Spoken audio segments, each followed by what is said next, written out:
जय हिंद बच्चों, कैसे हो? उम्मीद करते हैं आप लोग अच्छे होंगे। प्यारे बच्चों, आज के क्लास में हम लोग अध्ययन करने वाले हैं वृषण यानी टेस्टिस से संबंधित। वृषण क्या होता है, इसका रंग कैसा होता है, आकार कैसा होता है, कहां पाया जाता है, पूरी जानकारी आज के क्लास में देंगे। क्लास के अंत तक बने रहिएगा। ये जो वृषण होता है, ये नर का खास जननांग होता है। अब खास कह लो या मुख्य कह लो, तो कह सकते हैं जो वृषण है नर का मुख्य जननांग होता है। तो आप लोग हमारे साथ साथ नोट करते चलिएगा, पहला पॉइंट लगाइएगा और लगा के लिख लीजिए वृषण नर का मुख्य जननांग होता है।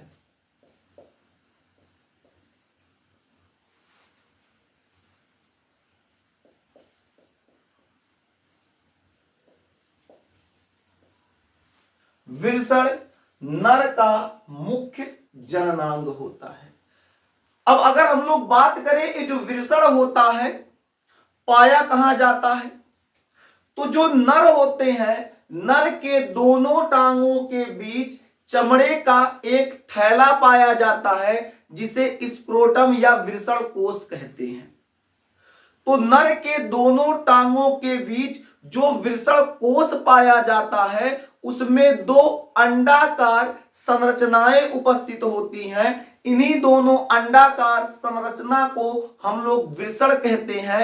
अर्थात कहने का तात्पर्य यह है मेरे देश के अच्छे बच्चे, जो वृषण होगा नर के दोनों टांगों के बीच वृषण कोश में एक जोड़ी होता है। एक जोड़ी माने दुई ठू, समझ में आया? तो इसको भी नोट कर लो। क्या नोट करोगे? वृषण कहां पाया जाता है?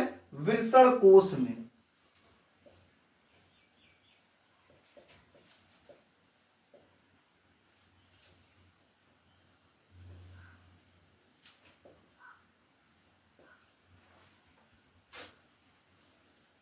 वृषण कोश में पाया जाता है।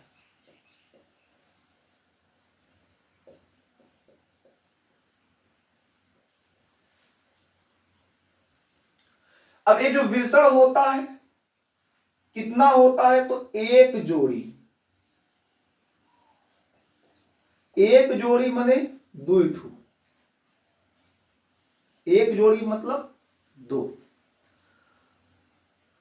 ये जो वृषण होता है इसकी संरचना कैसी होती है? तो जो वृषण होगा मेरे देश के अच्छे बच्चे, इसकी जो संरचना होगी अंडाकार होगा, अंडाकार। इसके साथ साथ वृषण की जो लंबाई होती है, वृषण की लंबाई की अगर बात करें तो वृषण 4 से 5 सेंटीमीटर लंबा होता है। अर्थात वृषण की लंबाई कितनी होती है? तो वृषण की लंबाई हो जाएगी 4 से 5 सेंटीमीटर। अगर बात करें इसकी चौड़ाई की, तो चौड़ाई कह लो या फिर मोटाई कह लो।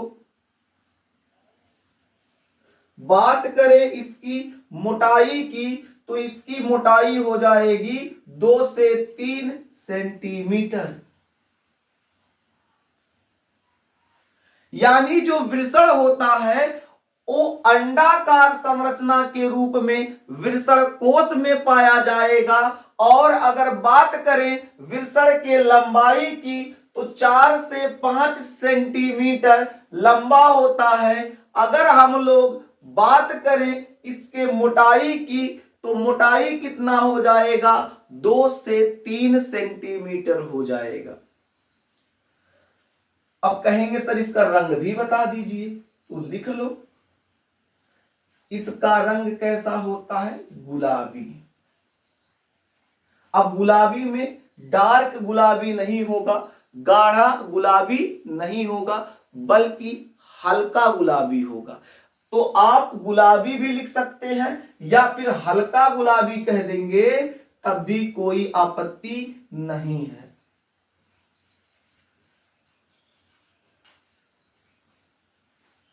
तो विरसण का रंग कैसा हो जाएगा? हल्का गुलाबी। तो इतनी बातें समझ में आ गई। पुनः बता दे, विरसण अंडाकार संरचना के रूप में पाया जाता है। इसकी लंबाई 4 से 5 सेंटीमीटर, मोटाई 2 से 3 सेंटीमीटर। रंग जो होगा वो कैसा होगा? गुलाबी होगा, या फिर कह सकते हैं हल्का गुलाबी। अब हम आपको बता देते हैं जो विरसण कोश होता है उसमें विरसण किस प्रकार से स्थित होता है। अब हम लोग उसे देखते हैं। उससे पहले मेरे देश के अच्छे बच्चे इतना नोट कर लो ताकि इसे इरेज करके आपको विरसण का निश्चित स्थान बता सकें। जो विरसण होता है वो विरसण कोश में किस प्रकार से व्यवस्थित होता है, किस प्रकार से स्थित होता है। तो इसे पहले नोट कर लीजिए।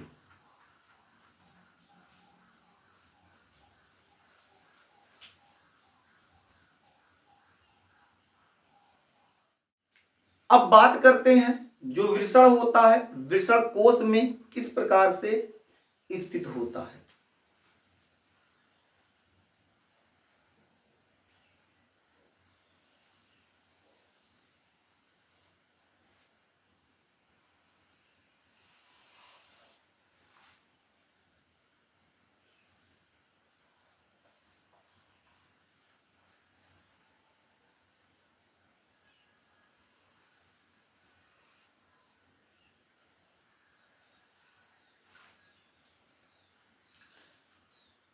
ये वृषण कोश हो जाएगा।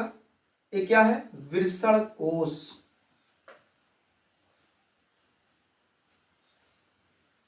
अब इस वृषण कोश में आप क्या देखेंगे?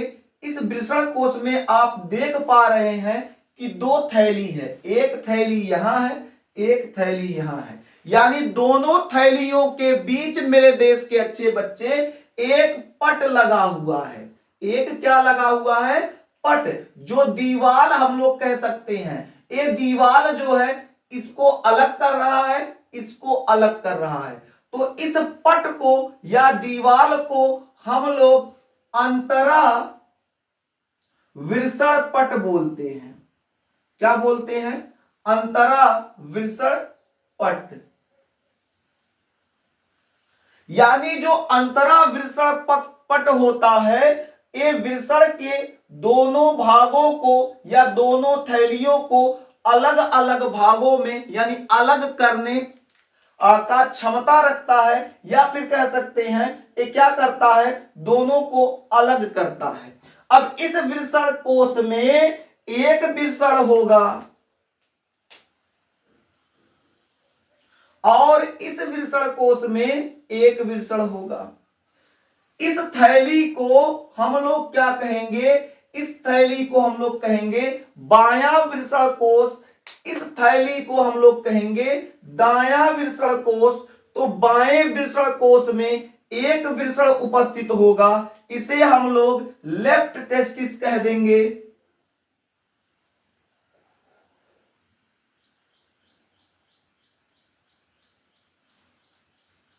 या यहां वृषण लिख देते हैं, ठीक रहेगा ताकि आप लोग समझ जाए। वृषण यहां भी लिख दे वृषण।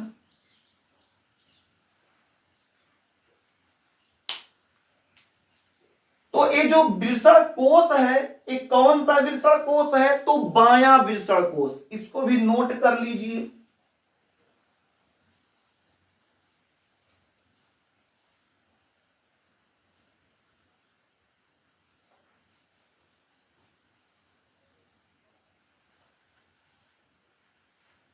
दायां वृषण कोश।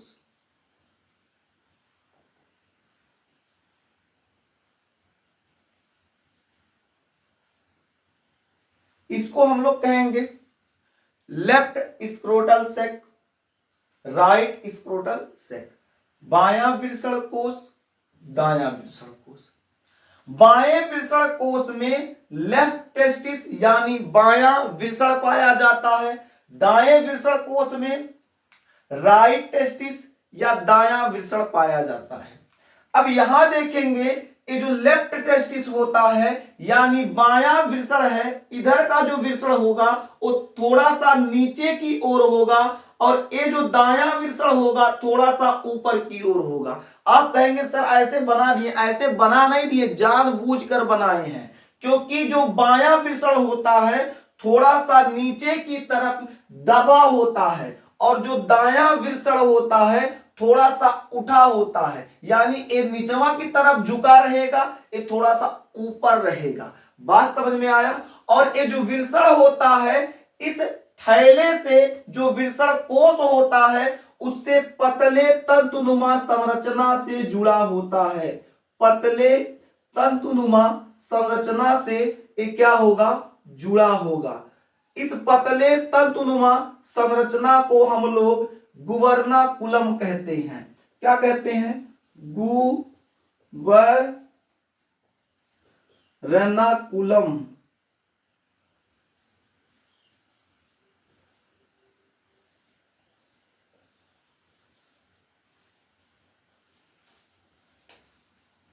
क्या कहते हैं मेरे देश के अच्छे बच्चे, तो गुवर्नाकुलम कहते हैं। यानी जो वृषण होगा वृषण कोश से गुवर्नाकुलम के माध्यम से जुड़ा होता है। इस बात को मेरे देश के नौजवान याद रखिएगा कि जो वृषण होता है वृषण कोश से गुवर्नाकुलम के माध्यम से जुड़ा होता है। आगे अगर हम लोग बात करें तो ये जो वृषण है इस वृषण से कुछ वाहिकाएं निकली होती हैं। जैसे पहली जो वाहिका हो जाएगी इसे हम लोग कह देते हैं धमनी। ये क्या हो जाएगा मेरे देश के अच्छे बच्चे, धमनी हो जाएगा। धमनी के बाद क्या होगा, सिरा भी निकली होती है।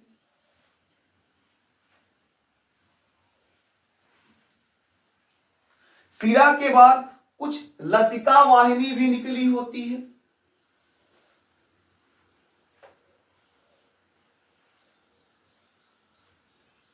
लसिका वाहिनी के बाद कुछ तंत्रिकाएं भी निकली होंगी, ये लो तंत्रिकाएं हो गई।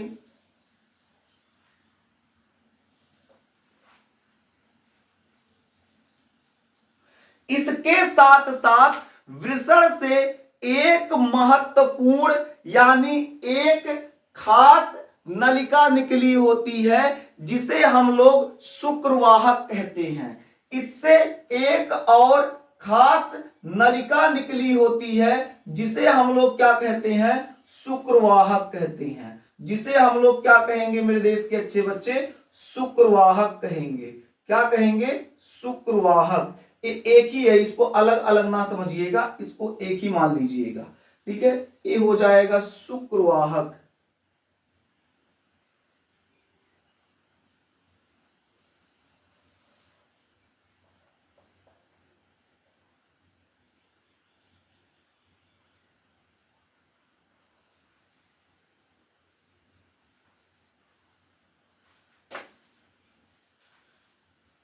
तो कहने का मतलब क्या है, कहने का तात्पर्य ये है कि जो वृषण होता है वृषण से कई वाहिनियां निकली होती हैं। जैसे पहला हो जाएगा धमनी, सिरा, लसिका वाहिनी, कुछ तंत्रिकाएं और सबसे खास और महत्वपूर्ण जो वाहिनी होती है उसे हम लोग क्या कहते हैं, शुक्रवाहक कहते हैं। तो इसे नोट कर लीजिए ताकि आपको याद रहे कि कौन कौन सी वाहिनियां यहां से निकली होती हैं। तो हो जाएगा धमनी, सिरा, लसिका,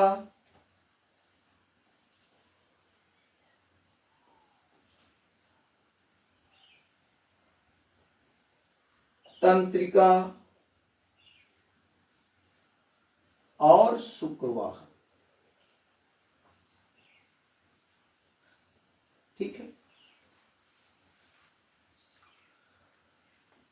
अब एक और बात याद रखिएगा, ये जो वाहिनी निकली होती है, इन सभी वाहिनियों के सम्मिलित रूप को, इन सभी वाहिनियों के सम्मिलित रूप को स्पर्मेटिक कॉर्ड कहा जाता है।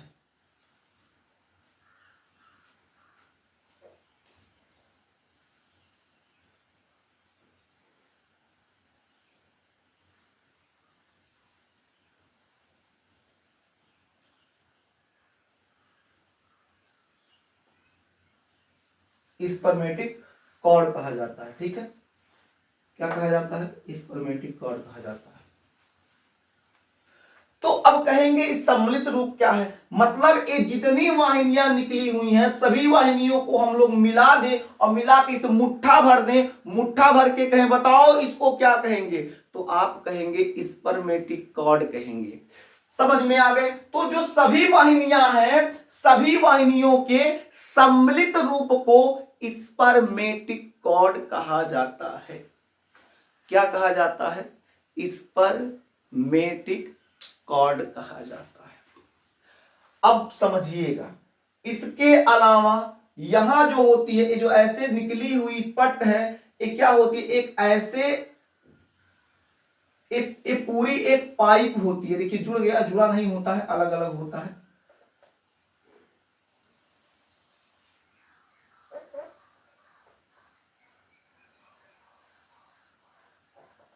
ये पूरी यहां से यहां तक एक पाइप होती है, जिस पाइप में से ये सब पतली पतली वाहिकाएं निकली होती हैं। इस पाइप को, इस पूरी पाइप को हम लोग इनग्वाइनल कहते हैं। क्या कहते हैं? इनग्वाइनल नलिका।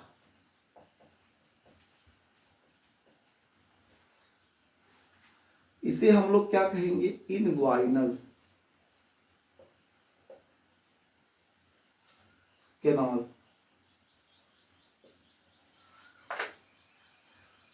समझ में आ रहा है मेरे देश के अच्छे बच्चे? कहेंगे सर एकदम अजुरा दिए, उसी में अजुरा नहीं दिए। पढ़ाना जरूरी है, पढ़ना आपको पड़ेगा क्योंकि आपके कोर्स में है, तो आपको पढ़ना तो पड़ेगा मेरे देश के अच्छे बच्चे। तो फिर से एक बार बता देते हैं, जो वृषण कोश होता है उसके दो थैलियां होती हैं।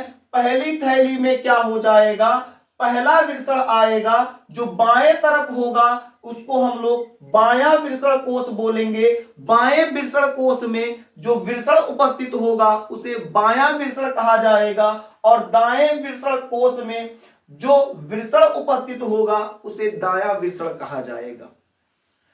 इन दोनों वृषण कोशों के मध्य एक पतला सा तंतुनुमा संरचना पाया जाता है, या पट पाया जाता है, या दीवार पाया जाता है, या पर्दा कह लो, कुछ भी कह लो। तो एक पतला सा पट पाया जाता है जिसे अंतरा वृषण पट कहा जाता है। इस वृषण से, ये जो वृषण होता है, इस वृषण से कुछ पतली तंतुनुमा संरचनाएं वृषण कोश द्वारा जुड़ी होती हैं, जिसे गुवर्नाकुलम कहते हैं। अब गुवर्नाकुलम का काम क्या होता है अभी आगे बता देंगे।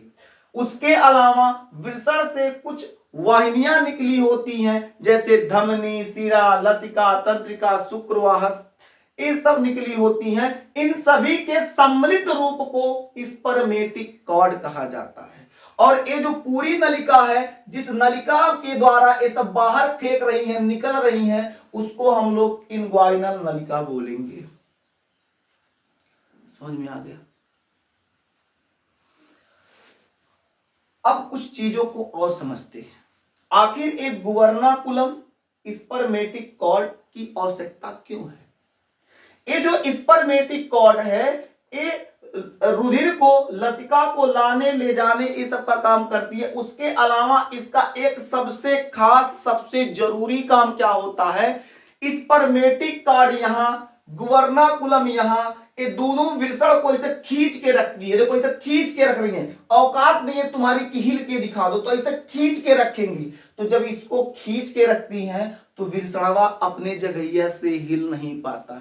यानी जो वृषण होता है उसको अपने स्थान पर या फिर उसे एक निश्चित स्थान देती हैं। नहीं बिरसड़वा यही नागिन डांस करने लगता है, यहाँ वहां भागने लगता है, फिर खोजते हमारा बिरसड़ गया कौन हो। समझ में आया कि नहीं? तो कहने का मतलब यह है जो गुवर्नाकुलम होता है और स्पर्मेटिक कॉर्ड होता है वो क्या करता है, विषण को विषण कोश में निश्चित स्थान देता है। तो पहला पॉइंट नोट करो मेरे देश के अच्छे बच्चे। क्या नोट करोगे? यहां लिख दो, यहां लिख देते हैं, यहां से नोट कर लीजिएगा। जो गुवर्नाकुलम होता है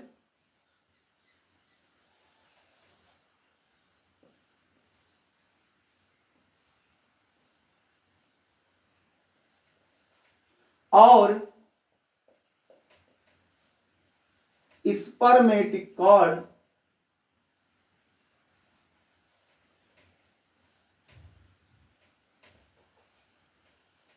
गुवर्नाकुलम और स्पर्मेटिक कॉर्ड वृषण को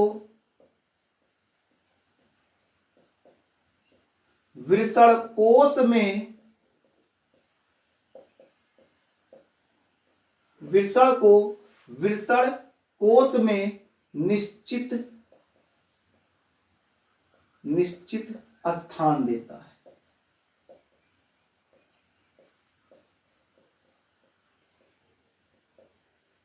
कहता है भाई साहब तुम पड़े रहो, हिलना डोलना नहीं।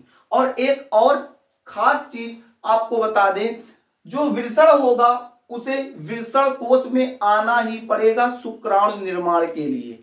वृषण कभी भी उदर के अंदर अगर रह जाए और वहां सोचे कि शुक्राणु निर्माण कर ले तो भाई साहब शुक्राणु निर्माण तो नहीं होगा। यानी शुक्राणु निर्माण के लिए वृषण को वृषण कोश में आना पड़ेगा। यानी वृषण कोश के अंदर ही वृषण शुक्राणु का निर्माण करेगा। इस बात को याद रखिएगा। अब बात क्या है यहां नीचे लिख देते हैं, तो नोट कर लीजिए, वृषण कोश के अंदर ही शुक्राणु निर्माण होता है।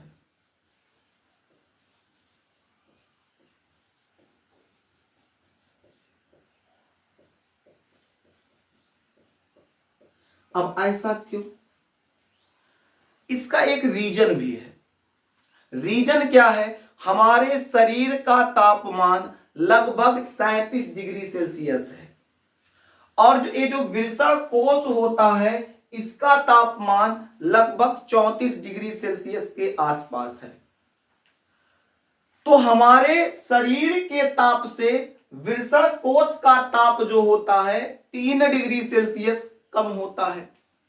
अब ऐसा होता क्यों है? क्योंकि 37 डिग्री सेल्सियस पर ये वृषण क्या होता है, अपने आप को सरवाइव नहीं कर पाता, जिसके कारण वृषण क्या करता है, शुक्राणु का निर्माण नहीं कर पाता। इसी वजह से ईश्वर दिमाग लगाएं, कहें अगर इसको हम लोग शरीर के अंदर कहीं रख देंगे तो शरीर का तो तापमान है 37 डिग्री सेल्सियस। अब क्या होगा, इसको तो अंदर हम कहीं पेट के पास नाभिक पास कहीं रख देते हैं, तो इसको रख देंगे तो रखने में कोई आपत्ति नहीं है, लेकिन गजब चीज ये होगा कि शुक्राणु निर्माण नहीं होगा। तो जब शुक्राणु निर्माण नहीं होगा तो वो पुरुष क्या है, आगे चल के बच्चे का उत्पन्न नहीं कर सकता है, बाप नहीं बन सकता है। तो जब वो बाप नहीं बन पाएगा तो ऐसे पुरुष को पुरुष नहीं नपुंसक कहा जाएगा। तो कहने का मतलब यह है, इसीलिए ईश्वर दिमाग लगाए और ईश्वर कहे नहीं, इसको क्या करते हैं, शरीर के अंदर यानी उदर में नहीं रखते हैं, इसको कहां रखेंगे, वृषण कोश में रख देते हैं। अब वृषण कोश का तापमान शरीर के तापमान से 3 डिग्री सेल्सियस कम होता है, तो 3 डिग्री सेल्सियस कम होने के कारण धड़ाधड़ धड़ाधड़ धड़ाधड़ शुक्राणु निर्माण शुरू हो जाता है। समझ में आया क्या? तो नोट कर लो इसे भी। तो क्या नोट करेंगे, शरीर का ताप कितना होता है, लगभग 37 डिग्री सेल्सियस, और वृषण कोश का ताप कितना होगा,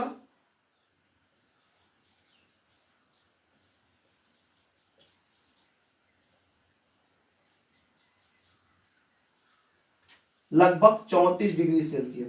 अंतर कितने का आ रहा है? 3 डिग्री सेल्सियस। यानी 3 डिग्री सेल्सियस के अंतर के नाते ये जो विषण होता है, विषण कोश में आसानी से शुक्राणु निर्माण करता है। यानी शुक्राणु निर्माण की क्रिया यहां लिख दें, शुक्राणु निर्माण कहां होगा? इसका स्याही खत्म हो गया है लग रहा है। कहां होगा? विषण कोश में, विषण कोश में होगा। अब यहां तक क्या कीजिए, नोट कर लीजिए। इसके बाद हम लोग अब क्या पढ़ेंगे, जो विषण होता है वो बनता तो है उदर के अंदर। अब उदर के अंदर कैसे बनता है, कब बनता है, और वहां से इस इन्ग्वाइनल नलिका की सहायता से कैसे यहां आके स्थित हो जाता है, इसको हम लोग अगले क्लास में देखेंगे। आज के लिए बस इतना ही, इतना नोट कर लीजिए। फिर मिलेंगे आपसे अगले क्लास में, तब तक के लिए जय हिंद।